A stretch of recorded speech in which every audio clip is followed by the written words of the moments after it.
Congressman David Cicilline of Rhode Island. He's also a member of the House Judiciary Committee, so I know you have a whole lot of requests into a lot of people related to this and other matters. Let me just start off, though, with the letter from the Oversight Committee Chairman Elijah Cummings, which Sunlen and I were just discussing.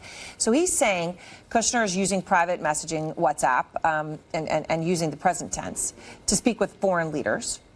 As I point out, there's only one reason people use this app, particularly in other parts of the world where there is heavy scrutiny. And I can say, certainly my experience in the Middle East, people use it because they don't want it to be traced. That's why people use it. What's your reaction when you hear Jared Kushner was using it?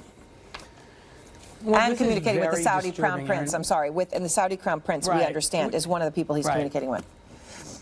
Right. This may well be a violation of the Presidential Records Act, but this is very serious. We should remember Jared Kushner was alleged to have tried to attempt to set up a back communication with the Russians during the transition, if you remember that reporting. We also know that both Ivanka and Jared were denied, or serious questions were raised by the intelligence and law enforcement communities about their security clearance. The president overruled those objections and directed that they be given, and then lied about it. And now we know about communications with foreign leaders that may be untraceable. This is very concerning. Not only is it potentially a violation of the Records Act, but it also raises questions about what is he communicating about and why does it need to be kept secret? What are these communications about, and why is he concerned that they not be shared with in normal government channels? So Mr. Cummings' request is a reasonable one. The Oversight Committee has responsibility to figure out what's going on here, to make sure this practice ends, and to make sure the national security of the interests of the United States have not been compromised in this process. I mean, we don't even know, right? I mean, Abby Lowell is not denying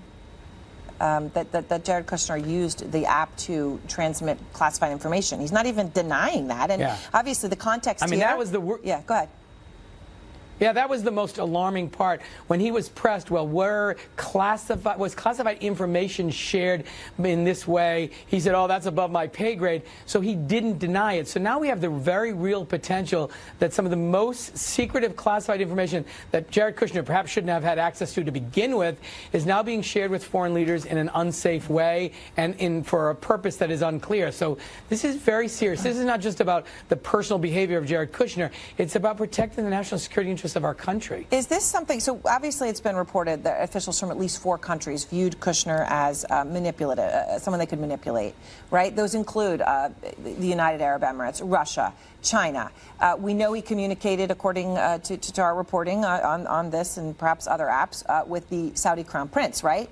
President of the United States taking the Crown Prince's side over that of the CIA in that horrific murder. What happens here from this? I mean, because it would seem if you're using WhatsApp, whether you're screen grabbing some of it or not, or all of it, we don't know. The message you're sending to the other party is that you're willing to do something secret, because otherwise you wouldn't be using WhatsApp. That's right. And don't forget, there's also the issue of the company that saved Jared Kushner's property on Fifth Avenue is now attempting to sell nuclear technology to the Saudis. So there's a lot of reason to be concerned about what is actually being shared, what's the reason for it, why is it being kept secret. And, you know, one of the reasons that the intelligence and law enforcement communities raise concerns about the security clearances is because they worry that people can be compromised, that they have some motivation to advance their own personal interests rather than the national security interests of the country. And so they limit who can get a security clearance to those people they can have confidence will protect these secrets of the United States that are essential to protect our national security. There are real questions about both Jared Kushner and Ivanka Trump's ability to get these security clearances, and now his willingness to secretly share information with foreign leaders, and we don't know what that information is. This is an absolutely critical area of oversight. Mr. Cummings' committee and other committees of jurisdiction will get to the bottom of it. And of course, you know, I want to point out we've reported, right, that the president overrode the concerns of intelligence officials and granted Jared Kushner that security clearance when the intelligence officials did not want to do so. I want to ask you about the and lied about it, and you have to wonder, why did they lie about it? Right. I mean, this is and obviously these documents, they're not handing that over. They refused to do so thus far, and today also refusing to hand over information that your committee, House Foreign Affairs, has requested.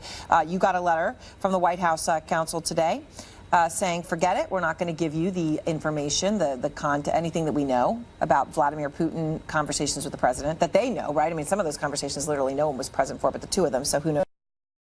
only the Russians have the information. But they're saying it's executive privilege. Presidents should be able to have a conversation with a foreign leader and not have to have it released. Don't they have a point? Well, you know, in normal circumstances, they would have a point, but this is not a normal set of circumstances. This is a president who stood in Helsinki and took the side of Vladimir Putin against the members of his own intelligence community and said he believed him when he said the Russians had nothing to do with interfering or attacking an American presidential election. This is a president who is attacking John McCain and can't say a nice word about anybody, but can't manage to say one critical thing about Vladimir Putin, is having secret conversations with him, throwing out the interpreter, taking away notes. This is not normal. And to begin an effort to understand what were those conversations about, what documents exist that might record what they were about, is perfectly reasonable. We have oversight responsibility on the Foreign Affairs Committee. I'm on the oversight subcommittee. We have a responsibility to oversee